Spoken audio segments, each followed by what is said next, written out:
microphone.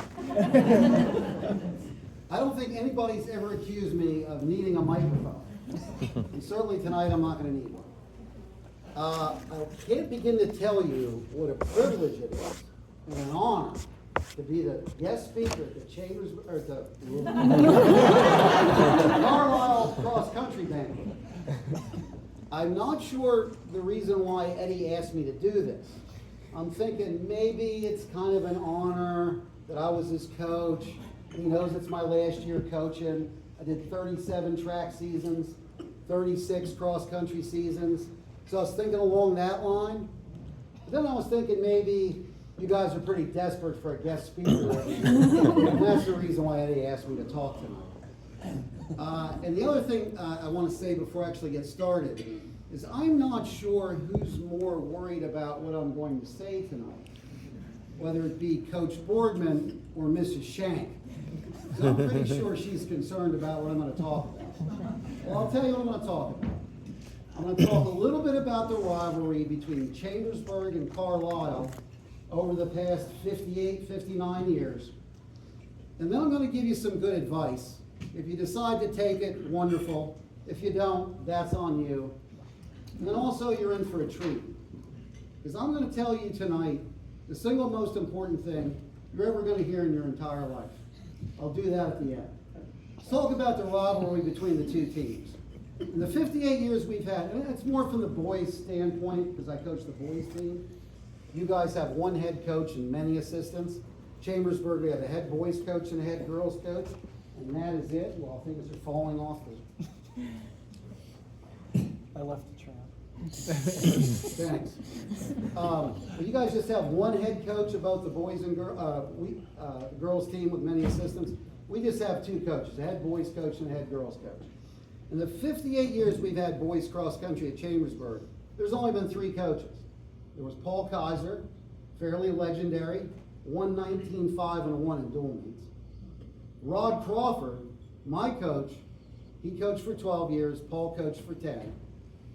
He was my coach when I ran, and then since 1989, I've coached the boys cross country team. And I found out, and I thought this was pretty much true, in the many, many years there's been cross country at Carlisle, there's only been 4 coaches that have coached the program in the 58, 59 years we were discussing. Well, the first 2 coaches that really matched up against each other were Paul Kaiser and Harold Travis Sr. Tremendous amount of respect between the 2 individuals. And they had some great competition. But I'm happy to announce that at not one time did Paul ever lose to Carlisle. In the 10 years he coached, he won 10 dual meets. Now some of the meets were close. Chambersburg would win by a point, maybe 2 points, maybe 3. A couple years, Paul had some really great teams that they won fairly handily. And then Rod Crawford took over the program. And what was interesting is the relationship that Rod had with Mr. Travis. They pretty much did not like each other at all. The animosity between the 2 teams got pretty ugly. Let's face it, Haroldy Jr., they hated each other. And it was kind of interesting. And Paul and Rod, my coach, I only ran 1 year in high school. I ran in the fall of '89. I played high school tennis 4 years. I thought that's what I was going to do in college. But I ran okay at the district meet, and I wound up running at Shippensburg University for 4.5, 5 years, whatever it was. The relationship that Harold and Rod had was pretty bad. And I never could quite understand that. I remember running the district meet my senior year, and my teammate and I kind of came out of nowhere. And we got 6th and 7th at the district meet. After most invitationals, we'd be back in the 60s, 70s, 80s. We really surprised everybody. And we finished 6th, 7th. And we're standing there in the finish sheet, just grinning at each other, Jerry and I, like, can't believe we just did this. Who's the first person to come running over and congratulate us? Harold Travis. Man, you guys ran great. That was incredible. What a fantastic. I'm thinking, Rod doesn't like this guy. He seems like a really nice guy. And then fast forward a couple of years, and stuff keeps falling off the page. Fast forward a couple of years, and I'm student teaching at Carlisle High School. spring of '85. And Harold and I shared a free period together. First period, I had a free period. Harold had a study hall in the cafeteria. And I remember in those days, I don't know if it's still true, but in the morning in the cafeteria in Carlisle, he used to serve these really great, incredible sticky buns. In circa 1985, they were like 50 cents. So I would always go down to the cafeteria to get one of these sticky buns. And Harold was there with his study hall.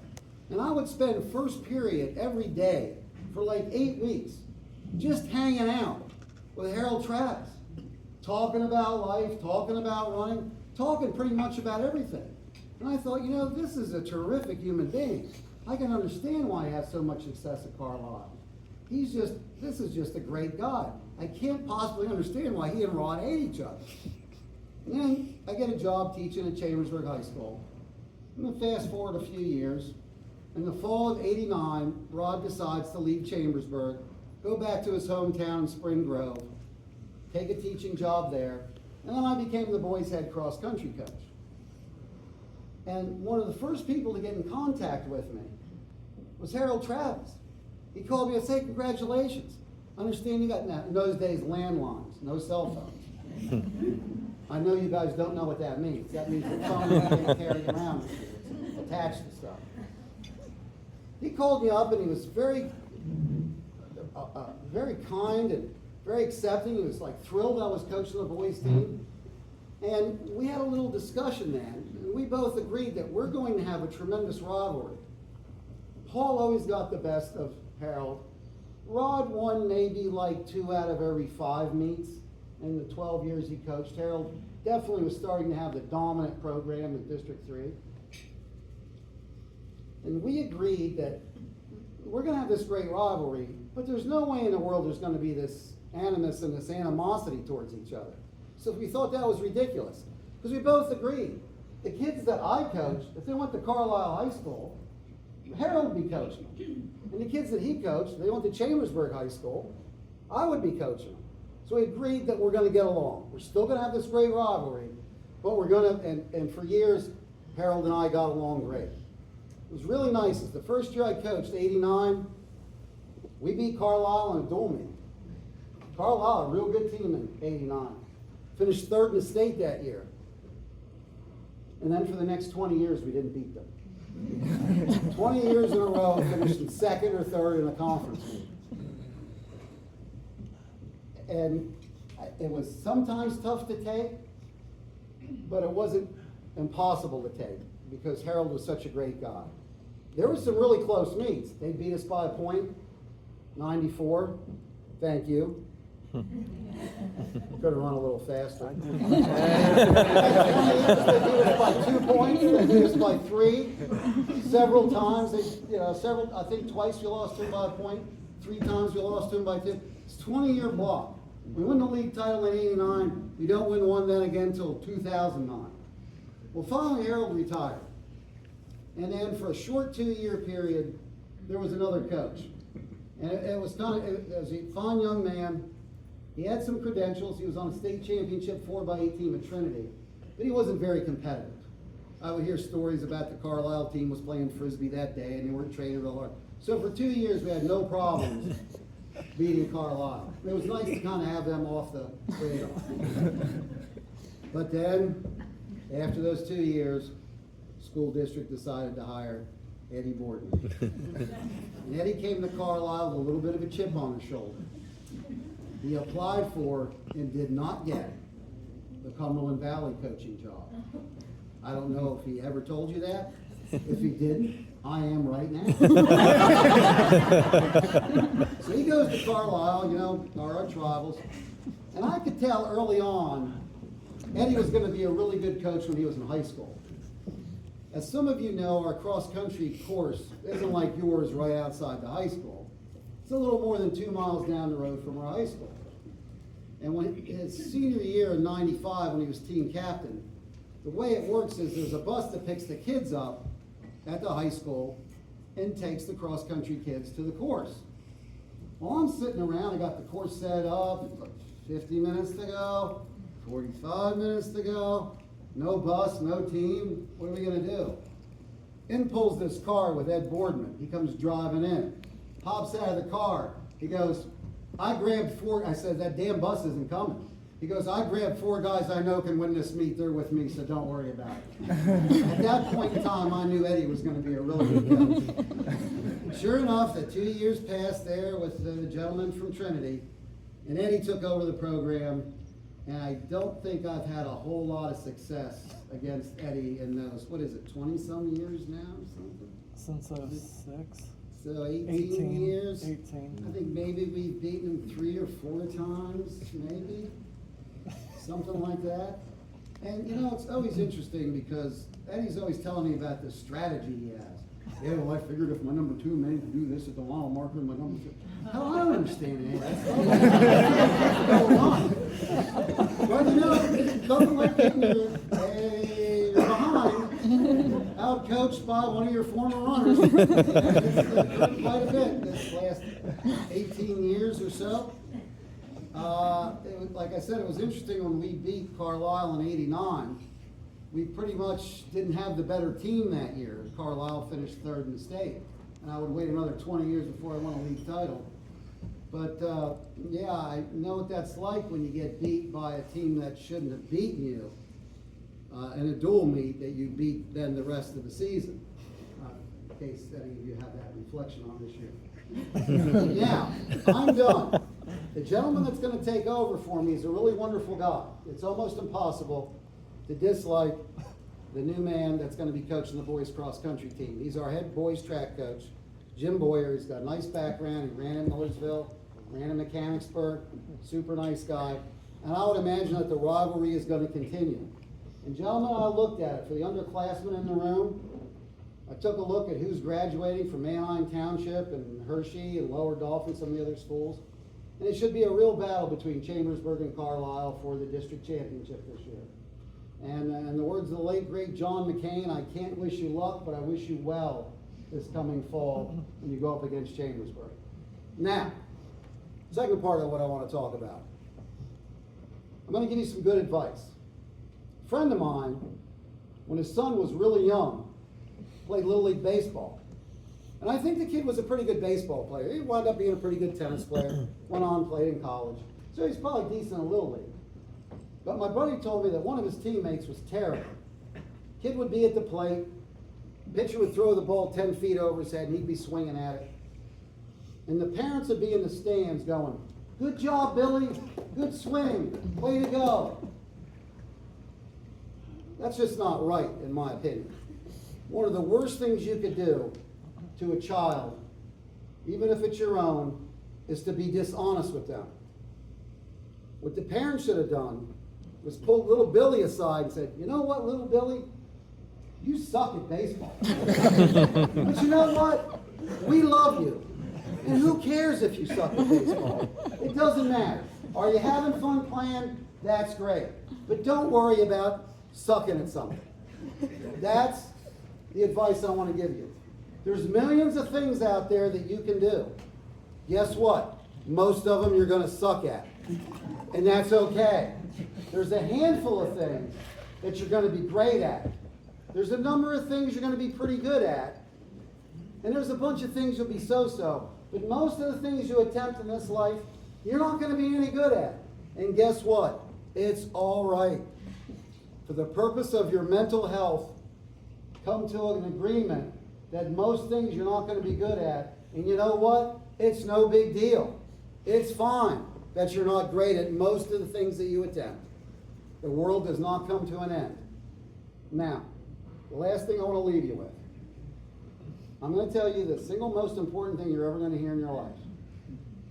Not your mother, your father, your priest, your rabbi, your minister, your parents. Nobody you're going to meet is going to tell you something more important than I'm about to tell you right now.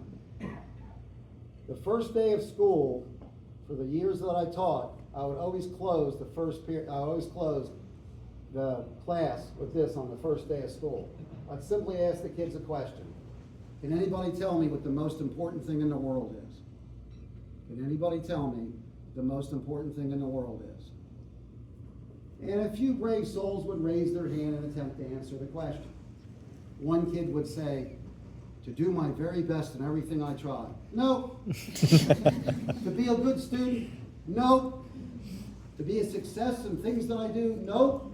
To grow up and be rich and famous? Nope. Believe it or not, I actually had one kid raise his hand.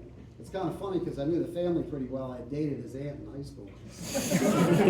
Kid raised his hand. Jack raised his hand and said, Jack, what do you think the answer is? He goes, to conquer and destroy my enemies. I said, ladies and gentlemen, I want you to meet Adolf Hitler. The single most important thing in the world is this. I don't care how fast you are. I don't care how smart you are. I don't care how rich you become, how much talent you have, how hard you work. This is the most important thing you're ever going to hear. The most important thing in the world is simply to be a good person. That's all that counts. 150, 200 years from now when they go to bury you, the only thing they put on your tombstone is here lies a good person. Congratulations. You had a successful life. Because that's the one thing you have absolutely complete control over. Not everybody's smart. Not everybody's fast. Not everybody has tremendous work ethic. Not everybody can be talented in all kinds of things. But the one thing you have absolute control over is the type of person you are. The single most important thing in the world is to be a good person.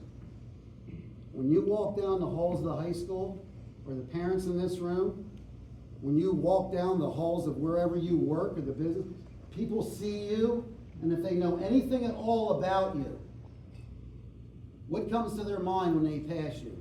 There goes a good kid. There goes a good person. They're automatically going to form an opinion on who you are based on what they know about you, whether it be a little or whether it be a lot. If people can identify you as being a good person, congratulations, you had a successful life.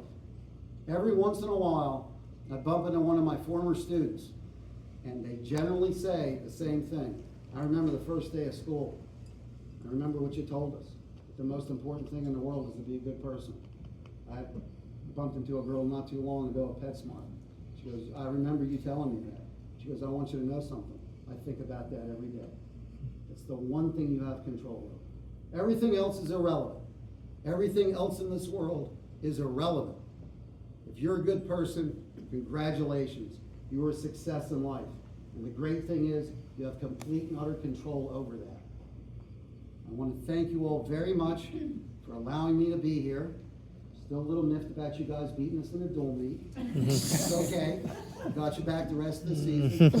Small compensation. And I want to wish each and every one of you a wonderful holiday season. Thanks a lot for having me here. Hopefully I didn't bore you too much.